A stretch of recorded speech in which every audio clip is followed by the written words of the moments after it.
قدیم پہاڑیوں کے درمیان ایک ایسی وادی تھی جہاں وقت ٹھہر سا گیا تھا۔ اس وادی میں ایک شاندار محل موجود تھا جسے لوگ ہور محل کہتے تھے۔ یہ محل اپنی خوبصورتی اور طلسماتی شان کے باعث دور دور تک مشہور تھا۔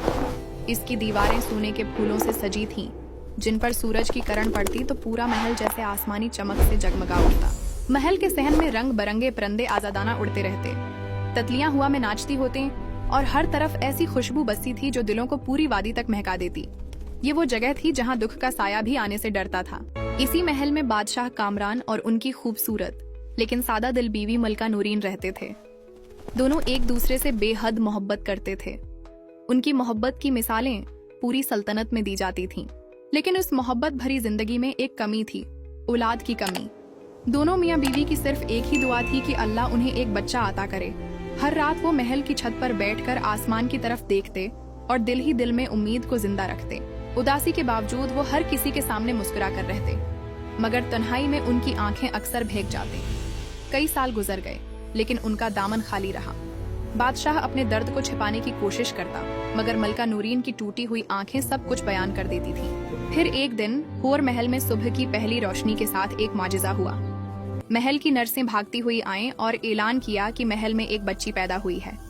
وہ بچی نہ کسی کے پیٹ سے تھی اور نہ کسی نے اسے محل میں لایا، وہ بس مل گئی تھی، جیسے آسمان نے خود بھیج دی ہو۔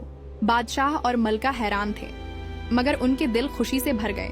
بچی کا رنگ سانولا تھا، آنکھیں بڑی اور شرارتی اور ہاتھ پاؤں چھوٹے چھوٹے۔ ملکہ نے اسے سینے سے لگایا اور نام رکھا جینی۔ پورے محل میں جشن ہوا، گاؤں والوں کو کھانا تقسیم کیا گیا۔ پہلی بار ہور محل میں اتنی رنگینی دیکھی گئی۔ ہر شخص کو لگ رہا تھا جیسے خوشی خود ایک پری بن کر محل میں اتر آئی ہو۔ وقت گزرتا گیا، جینی بڑی ہوتی گئی۔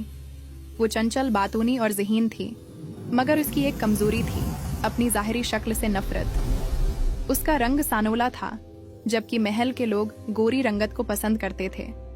جب بھی وہ آئینہ دیکھتی، وہ غصے سے آئینہ توڑ دیتی۔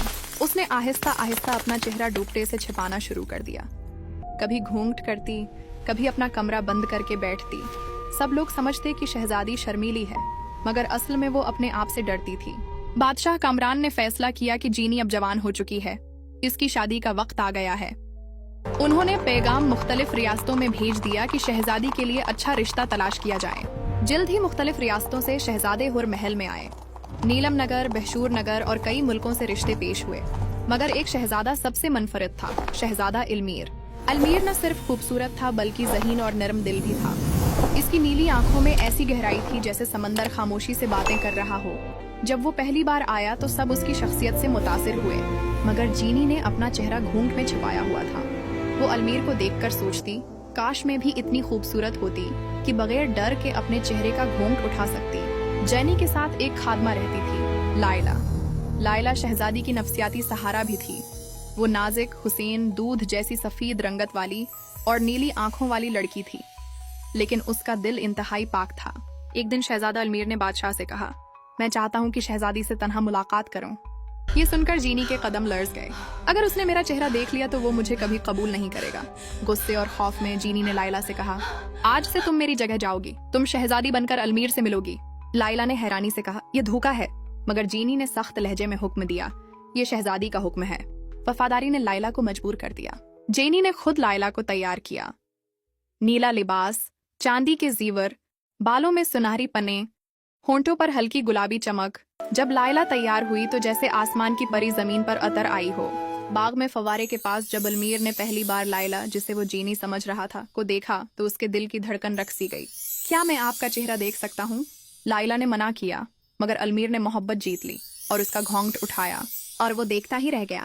روز ملاقاتیں ہونے لگیں۔ لائلہ کی سادگی، نرمی اور گفتگو نے المیر کا دل جیت لیا۔ وہ اس سے سچی محبت کرنے لگا۔